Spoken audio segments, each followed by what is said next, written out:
Hello, everybody. Thank you so much for joining me today. It's been a little while since I've last seen you guys, and I apologize about that. A lot of stuff going on, a lot of changes happening right now, but I definitely felt the desire, the need to get back in touch with you, give you some messages. I have a few that are resonating as of late or repeating, I should say, as of late, and I wanted to get that information out to you guys. So today's podcast is actually about spirit animals and spirit guides. And I have a lot of people that come to me in sessions who will ask about their spirit guides and spirit animal, and they will want to know names, they will want to know animals and how they could get in touch with them. And that's what we're going to talk about in this podcast today. How to determine what your spirit animal is, how to determine your spirit guide, but actually not so much how to determine your spirit guide, but just how to reach out to them to communicate with them. Specifically regarding names, because that's a big one I get a lot. What's my spirit guide's name? So first let's talk about the spirit animals and spirit animals or totems, really, because a totem is one that is a representation of you and what your purpose could be, what you are intended to do in this lifetime, or a spirit totem could be something that is with you for many lifetimes. A spirit animal is just something that gives you a message at that very moment when you see it, or if it's repetitive, and you see it for maybe a short period of time. That's a spirit animal. Spirit totem is with you for a while. It resonates lifetimes, I should say, resonates with an aspect of you, your purpose, your energy, etc. So how to determine what your spirit animal is. And this could be a tough one. I know where I'm getting my spirit animal from or spirit totem. And what I will do is I will share how I came to that understanding what my spirit totem was or is, which it is a hawk. And how that how I came to that determination was very early on when I was developing. I would continuously allow myself to be open to spirit, literally seek out locations that had a lot of people to see if I could begin to feel spirit with me. I would do that a lot.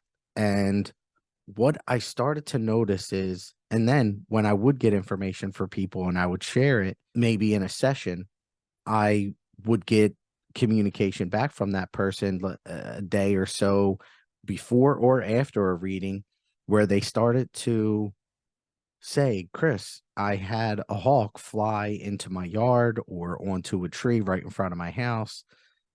And I knew that it was you. Just intuitively, I knew. And I knew not that it was me, but it was because of the reading that they had with me, whether it was prior to or after the reading. And that happened a lot very early on. There were also occasions where I would get a message for somebody that they were saying, hey, please tell this individual there's a hawk coming to them. And I'll give you a story about that one, which is absolutely mind blowing. I was telling my mom in the very early on stages of my development about these hawks and how I was starting to notice how people were calling me or getting in touch with me afterwards saying, talking to me about the hawks that pay them a visit prior to or after a session with me. So this went on for a few years, and I was telling my mom these stories. And one time, my mom has never said anything to me about the hawks. Never said she wanted one or anything like that. Actually, she has always said I couldn't even tell you what a hawk looks like. I've never seen one. And then one night, I got I received communication from my grandma, my mom's mom. And she comes in, she says, Chris, we would like to know if you would mind if we sent a hawk to your mom. And I was kind of confused by that. I'm like, yeah, of course. Why would I mind? Please send it to her. And they said, okay, we are going to do that. It's your spirit totem, and we would like to send that to her. So that was obviously a very clear indication that this is my spirit animal, but or spirit totem. But what I've realized prior to was all these continual visits to people in the very early stages. So anyway, so I call my mom. My grandmother leaves, and she says, she tells me before she leaves, your mom wants a hawk. She doesn't understand why you tell her about these hawks, and she has never seen one. Can we send her one? I said, yeah. So then my grandmother leaves, and I call my mom after that. I say, Mom, do you I just got communication from your mom saying that you wanted a hawk. Like you were confused as to why you have never seen a hawk when I tell you about them all the time. And that you are intrigued by them and you've never said this to me. And she goes, wow, yeah, that's amazing because Chris, just the other day, she was in bed and she said I was talking to God, and I asked him why I've never seen a hawk and why why they don't go to her, but they go to people that I've done readings for. And I told her, your mom came in, she's going to be sending you one. So I start to reach out to my mom a little bit more often than I typically do. And I ask her about that. Hey, mom, have you seen a hawk? Have you seen a hawk? No, Chris. Nope, no hawks coming. Sorry, I had an itch on my nose. No, Chris, no hawks yet. No, not seeing anything. And a month went by, and my mom still has not seen a hawk. And I did not see my mom. So after that month, I was planning a visit naturally because I don't like to go too long without seeing my parents. I planned to visit to go see them. So I drive down. It's about an hour away from my house. I drive down. I go see them. And that day, all my brothers happen to be there. And we're sitting around the table just talking. And all of a sudden, now my mom, this is a month after I called her and said her mom wants to send her a hawk. And she has a month goes by, she still hasn't seen one. And we're sitting around the table talking. And all of a sudden, my brother goes, there is a hawk sitting on the basketball court outside. My parents have they installed a basketball court when we were kids in the backyard so that we could play. And no kidding, there was a hawk, and I'm freaking out. I'm like completely mind blown because I'm telling my mom, oh my gosh, this is the first time that I'm seeing you in a month. After your mom said she's sending you a hawk, you haven't seen one, and there's one sitting on your basketball court right there. It was absolutely amazing. So my mom, unfortunately, my mom didn't have her glasses with her, and she couldn't get a clear vision of the bird, but uh, it was there. I took a picture of it, and it flew away. And it was, to this day, my mom has never seen a hawk in her yard before, ever. She's been in this house for close to 30 years. That is the only time she has ever seen a hawk in her actual yard. And likewise, for me, I've never seen a hawk in the yard until that day. It was absolutely amazing. So, my point here is how I determined my spirit animal was one, through continual visits to people, and they just kind of knew when I would give them messages, a hawk would come. So that was repetitive. I started to notice that pattern. They would reach out. I would start to notice things with hawks more, and I didn't understand it at first.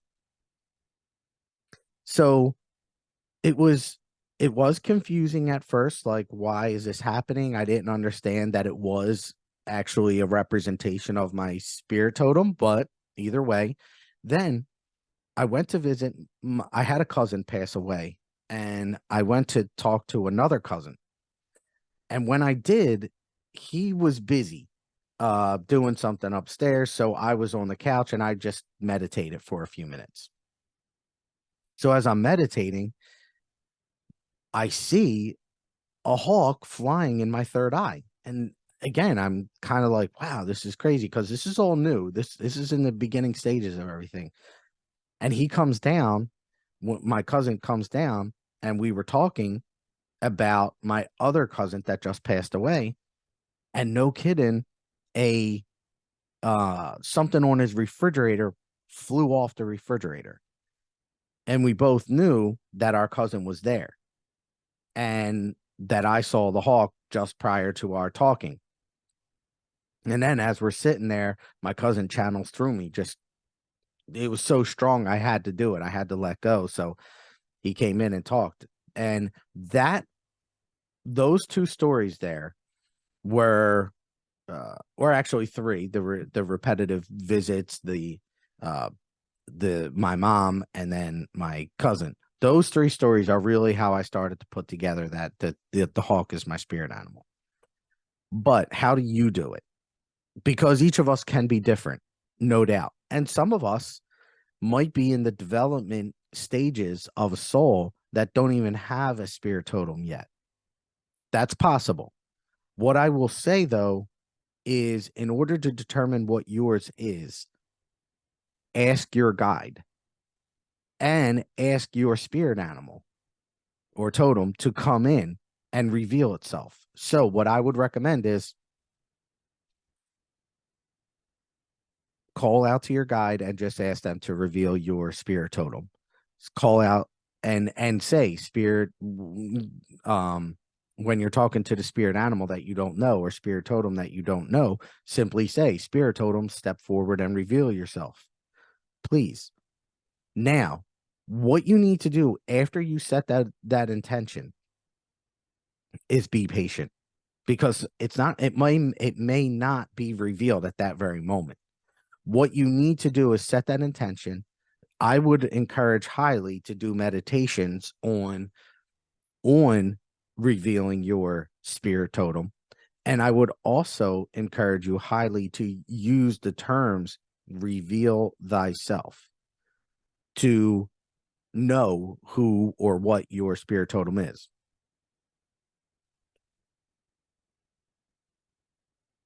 Now, when you are being patient, I do encourage you highly to meditate and on the intention of having your spirit totem revealed to you, but being patient and understanding that it will only be revealed when it is time for it to be revealed. Too often are we're getting wrapped up in these, I need my answers now. I want my answers now. It's the way our society works, but that is not the way heaven works. And you must be aware of those types of thoughts and let them go. Find peace in the journey, knowing that it will happen when it is meant to happen and not a moment before. And trust me there are so many things that I have attempted to manifest or to try to send to people, and it sometimes it works and sometimes it doesn't, but it is only meant to happen when it is time for it to happen and not a moment sooner, and you have to find peace there. Now, if you meditate on a regular basis and you set the intention on a regular basis of finding your spirit totem, and let's just say months go by and you don't know it, that's fine. You can also begin to claim an animal that resonates with you as your spirit totem. And I'll give you, for instance, many of us have, like my wife, she loves cheetahs. My son loves sea turtles. You can begin, look, they don't know why they love them, they just do. So I would say that there is something there for them to begin to work with. Okay, why do I love them? Investigate what though what the turtle means, the sea turtle, what the cheetah means, and then allow for, once you investigate them, allow for that energy to begin to see if it resonates with you more deeply, to see if that is what is that if to see if that is truly your spirit totem. And if it isn't, there's no doubt that you will find out. But if it is, I would say you would equally find out. The only thing is you have to be patient, and this could take a long time. Just be patient. You can't look for the answer. You could try to claim one for sure if that's something that you truly feel you want to do, like you resonate with an animal that is different, or even if it is a cat or a dog, no worries. That's all good.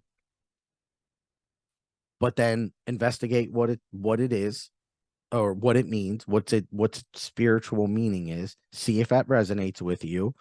And if it is, then try to work with that specific animal. Even if it isn't your spirit totem, you can work with every animal. And that is a very, very interesting, how do I put that? A very interesting dynamic to this is that you can work with any animal. Any animal can be a spirit animal for a temporary period of time. Any. So even if you're working with an animal that is not your spirit totem, that's fine, because that animal's energy is still available to you. And I'll give you a an example there. The owl. So the owl for so long has been an animal, a bird that I have been trying to take pictures of, find, and I did see one fly over me twice now, but I didn't get a good look at it. I knew it was an owl, but I couldn't see the details. And I know for a fact they were two owls. And I know those owls were giving me messages, but they're not my spirit totem, but they are my spirit animal at that moment. They were telling me, giving me messages that I needed at that time, and they were helpful. So now I and I think I've told you guys the story before. I know I did, about the owl that I meditated on. I was trying to bring the owl to me, and it did. I meditated on connecting, literally sending a beam of light from me to it. And on that night, it was like a year since I last saw it or last heard it in my area. And that night, after I did the meditation, I heard it. And that happened to me. That happened to me a few weeks ago again. I heard the owl one time in the past year. And one night, out of nowhere, this thing was so close. I mean, within a couple of houses of my own house in the middle of the night. And I knew it was there to give me for a reason. It was giving me a message. But what I'm telling you guys is you can work with any animal. And if it isn't your spirit totem, and that's okay. Don't concern yourself too much with these finite details. Ultimately, that's what this podcast is about. The finite details of working with spirit animals, spirit totems, and understanding and guides, and knowing that you don't necessarily need to get wrapped up in what is it, who is it, what's their name, when are they coming to me, how do I work with them. What all I'm telling you guys here today is that you can begin to work with any animal that you resonate, if you don't know your spirit totem. But also ask them what your spirit totem is so that it can be revealed, and use that terminology, reveal thyself, when you are looking for your spirit totem, to allow them to do that. Then sit back and be patient while they work on it. Now, there are a few ways that you can begin to pick up patterns. What is my spirit animal lately? Or what is my spirit totem? There are 3 different ways. Seeing it live. If it is something that you see live, living, out in the wild repetitively, take note of that. Because that is big. Or if someone else sees it and they tell you about it. So you seeing it or someone else seeing it, but then they're telling you about it, are equally powerful. So become aware of that. That's the first way. The second is hearing, for instance, hearing somebody talk about it that might not be talking to you. If you hear somebody mentioning a bear or a fox or a turtle or a cheetah or a hawk, take note of that, because that spirit talks to us in so many different ways. But us overhearing somebody, maybe in a commercial or a conversation that two people are having, like that they saw the animal, and you hear that, definitely take note. And I'll give you an example there. There was one time, out of nowhere, it was cold and all the dragonflies were gone. I have not seen dragonflies in the cold. And all of a sudden, I was outside playing with my son and a dragonfly flies over us. Crazy. But I knew immediately that's telling us something. And then it flew away, not to be seen again. The next day, I was walking and I saw a kid walking opposite direction as me with a dragonfly t-shirt on. Now that wasn't audible communication, but it was still communication. The dragonfly is talking to me, because spirit, that is how it works. They offer you messages in so many different ways. And the more that you just become aware, the better it is. That's why you don't look for things. You simply be aware. And I'll give you another, for instance. I feel hawks now. So I'm to the point now where I can tell you I'm going to see a hawk, maybe a second, maybe a few minutes before I actually see it. I've told you guys about my trip to Arizona, Sedona, and on the journey, they would say, "Hey, you're going to see a hawk. Okay, now you're not going to see a hawk," and they were testing my trust in them. Now it's to the point where I will feel a hawk and then a hawk will appear, fly right over my car. Just this morning, I woke up, ate breakfast, and as I was sitting there, I kept feeling that I should go out and look for hawks. And I do that all the time. But this morning I felt like I should do that. I go outside and literally on my block, I see three of them. I have never, ever seen three hawks on my block before on the same day. And this morning, after I feel it, I saw three on my block. So, okay, how do we get those messages? Number one was you see them live. Two is you hear from somebody else, or so that somebody tells you about them, or that you overhear somebody talking about them, an animal that resonates with you. Then seeing it on TV, seeing it in a book, seeing a picture of it somewhere, these are also equally messages that are being sent. I told you about the shirt that the kid was wearing the day after I saw the dragonfly. If I were to open up a book and there's a fox there, take note of that.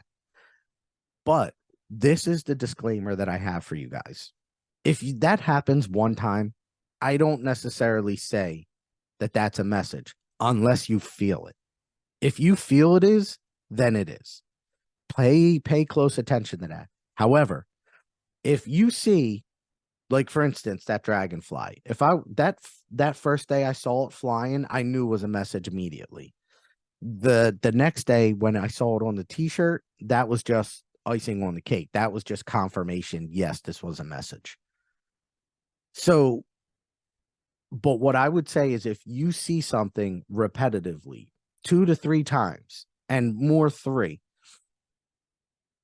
without knowing, like if you see it the one time and you just notice it, okay, might not be a message. But if you see it 2 more times in some form, then you know that's a message. There's a reason that that's coming up. So three different ways: you seeing it, you hearing it, or someone else seeing it and telling you, and then or overhearing conversations or a commercial, whatever, and then seeing it on TV, a book, a picture, whatever. Those are the three different ways. But then if you don't feel it, make sure there are two to three different instances of it, of you seeing it, to know that it's a message, unless you feel it and then you know it is. So, as I said earlier, if you're trying to connect with them, meditate on it. I encourage it highly. Do not look for it. Pay close attention to what you feel. Notice the sensations that you get when you see something that you may think is your spirit totem. Like, what do you feel there? Does it resonate with you? And understand the difference between a spirit totem and a spirit animal. Spirit totem is something that is you. That is basically a representation of you, your purpose. There's something there about the energy. The spirit animal is just there to give you a message at that moment or over the course of a few days. And there are definitely times when I see a spirit animal for quite some time.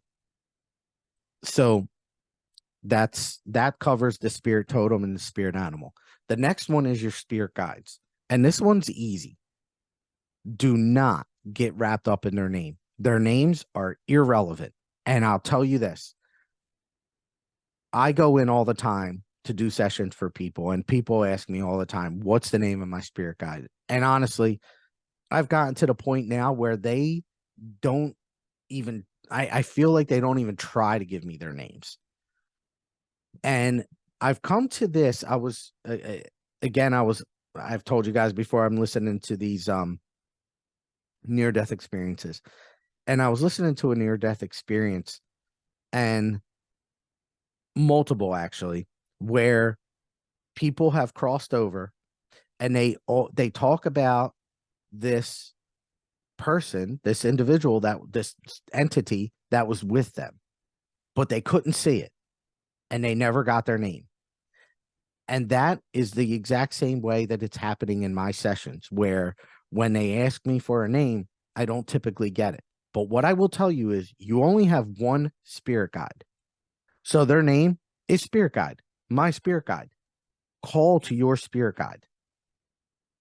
And do not get hung up, because I know people who will go to multiple mediums, multiple individuals to try to get a name. Don't do that. You are limiting yourself. Second of all, you don't need somebody else to give you that name. You don't need to go to a medium to get your spirit guide's name. Their name is spirit guide, and they know who they are in your life because you only have that one. Now, you also have spirit angels, or I'm sorry, guardian angels. You have relatives that are helping. There is a collective here. Absolutely. Yes, that's true. And I get communication from them all. I'll even give you this one. Archangels and ascendant masters. They will come in and out of your team. They won't necessarily be there always. They might come in a lot, but they'll come in with a direct purpose and then they'll leave. And you might not hear from them for a bit. I'll give you, for instance, here too, Anubis. I was hearing from Anubis. I was working with him for years. No, and all of a sudden he stopped coming in for about 2 years. I could not get him to come back in, no matter how many times I called him. And it was I was never frustrated or emotional about it. It was just, hey, can you come in? And then nothing. So, but he came in again about 2 weeks ago, and now he's been coming in almost every day. And he told me, because I asked him, what is going on here? Why am I not getting, why did you leave me for 2 years? And he's like, your alignment was not where I would work with you. And now you shifted, and I'm back to work with you again to help you. So be aware that archangels and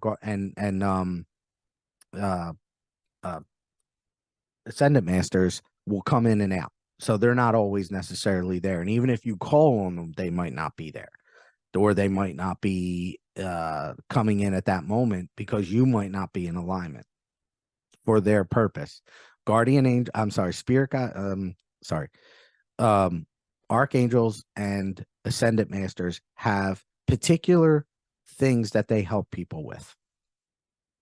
And once they help you with that, or once you get to the point where you're too far away from that purpose, then they'll leave and wait for you to come back, or wait for you to align again, and then they'll come in again. So just be aware of that. But spirit guides are different. They're always there 24/7. They are always helping you. So you don't have to have a name. Just say my spirit guide, and that they'll know who you're talking about. But also don't limit yourself in needing to know the name. Don't be like, we so often get ourselves wrapped up in the search, and that is not what it's about. It's not about the search. I mean, it is the search for your highest and greatest self, but part of your highest and greatest self is being peaceful, being calm, is knowing that you aren't necessarily going to have all these answers when you want them, but you will get them when you need them most, and it's time. The thing is, you have to be patient enough with them and yourself to understand this and not be continuously on this hunt like, I need to have this information. That's not accurate. So with your spirit guide, just call them. Also use that terminology as well.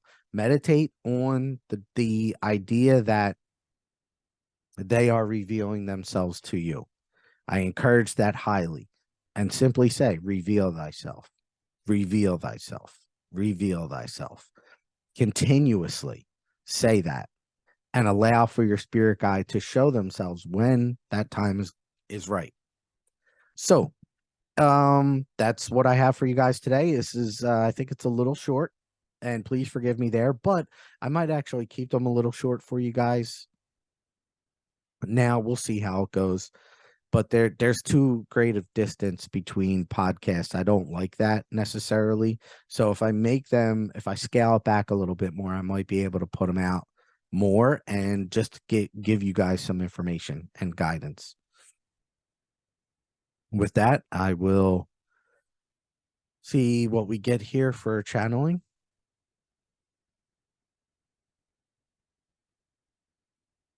Grateful, all my children, for your blessed being.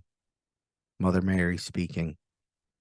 We tell you all now there is a true gift that is coming to this world. The interaction between your energetic vibrational state and your spirit guides is one that is going to be increasing here very soon. The shift in this dimension is happening, is occurring as we speak. And there is a great truth that is being revealed at this moment. Your spirit guides are in direct communication with you always and present with you always. It is because of this reason there is so much occurring in this realm at this moment in time, with the direct aspects of assistance from the heavenly realm, your spirit guides, and your own soul. There is a growth, a shift in energetic vibration that is occurring, and for that we are grateful. By no means should one be concerned too much with the idea that a spirit guide is not with them or one does not know one's name. For the name is only relevant when you are communicating with the higher dimensional beings. For that is where the true power is coming from. Yes, spirit guides are interacting with the physical, and there is a tremendous gift and power there. But the true essence of your own soul is even higher in dimensional realms than the interaction between spirit guides and the physical realm. Go to a higher level and allow for your own soul to become more assisted to your physical in addition to your spirit guide, and allow for this to occur in its natural state. Your spirit guide is there to assist your own soul in the movement of your physical, but it does not do the work. It only encourages, it assists.